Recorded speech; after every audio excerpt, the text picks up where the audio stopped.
అందరికీ నమస్కారం అండి. నేను ఇప్పుడు చేసే వంట దొడ్డి రవ్వ ఉప్మా చేస్తున్నా. రండి చూడండి.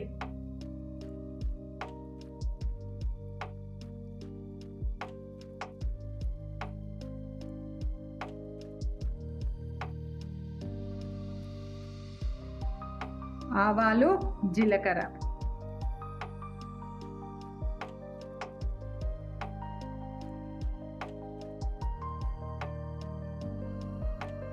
తర్వాత పచ్చిమిర్చి,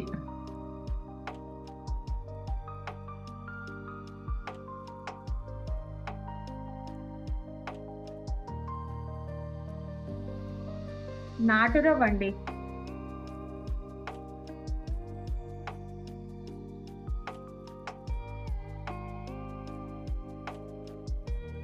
ఇదిగోండి పల్లీలు, శనగపప్పు, మినపప్పు.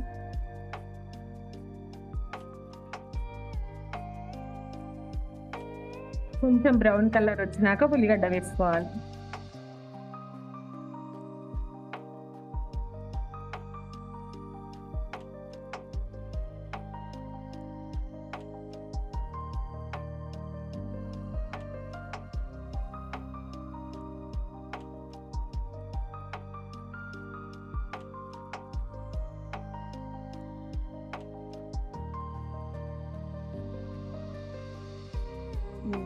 ఉల్లిగడ్డ వేస్తున్నానండి. చాలా ఉల్లిగడ్డ వేయాలి, బాగుంటాయి టేస్ట్. కొంచెం ఉల్లిగడ్డ ఎక్కువ వేస్తేనే బాగుంటుంది దీంట్లో నాటు రవ్వ ఉప్మాలో.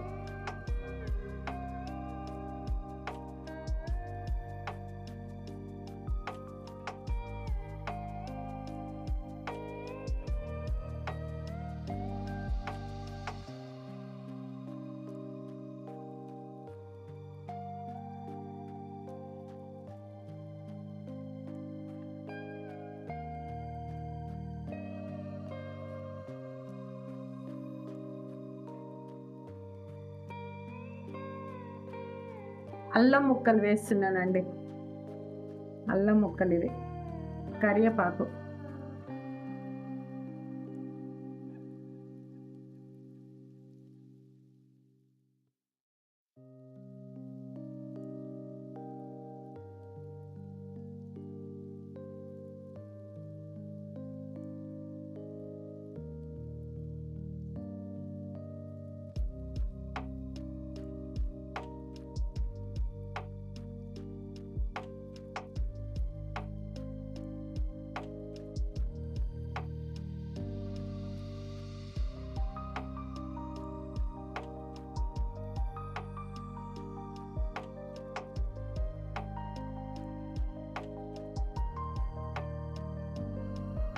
గ్లాసు రవ్వకు పొడి పొడిగా రావాలంటే గ్లాసు రవ్వకు గ్లాసు నీళ్లు వేసుకోవాలి.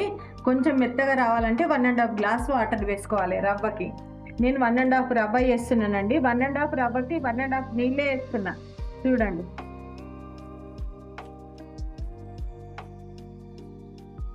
పొడి పొడిగా రావడానికి వేస్తున్నానండి నేను. ఈలోపు మనం రవ్వ కొంచెం వేయించుకోవాలి, ఎందుకంటే జిగుటు రాకుండా ఉండడానికి రవ్వ వేయించుకోవాలి అంతే.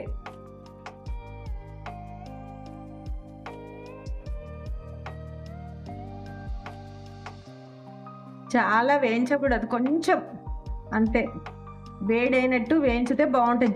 జిగురు రాదు రవ్వ ఎప్పుడు కానీ ఇట్లా వేయించుకుంటే మంచిగా వస్తుంది. టేస్ట్ కూడా చాలా బాగుంటుంది. నేను చాలా వేడి చేయను, కొంచెం అంతే. ఉప్పు వేస్తున్నానండి, 1 స్పూన్ పడుతుందండి నాకు.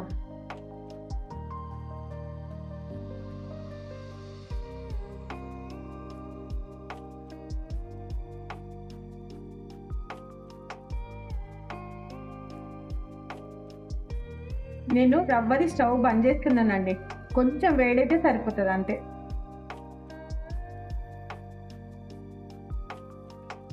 మసులుతుంది చూడండి. నేను రవ్వ వేస్తాను. కొంచెమే వేడి చేసుకున్నా, ఎక్కువ వేడి చేయొద్దు. ఇగో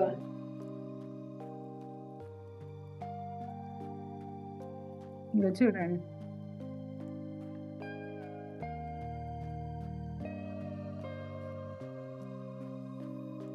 మూత పెడుతున్నా, ఒక 10 నిమిషాల తర్వాత తీస్తాను నేను. కొంచెం చిన్నగా తక్కువ చేసుకోవాలండి స్టవ్, అంతే. చూద్దాం ఉప్మా అయ్యిందా అని. ఇదిగోండి చూడండి, పొడి పొడి వచ్చేసింది.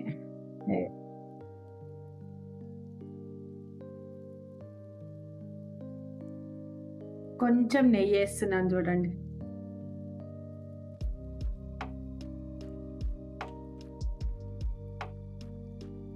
కొంచెం కొత్తిమీర, ఒక్కసారి కలుపుకుంది.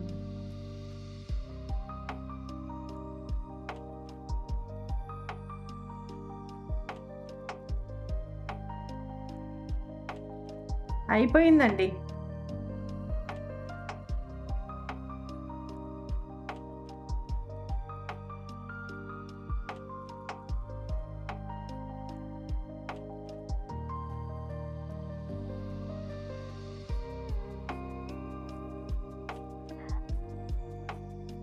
నమస్తే అండి. నా వంటలు కనుక మీకు నచ్చినట్టయితే లైక్ చేయండి, షేర్ చేయండి, సబ్స్క్రైబ్ చేసుకోండి.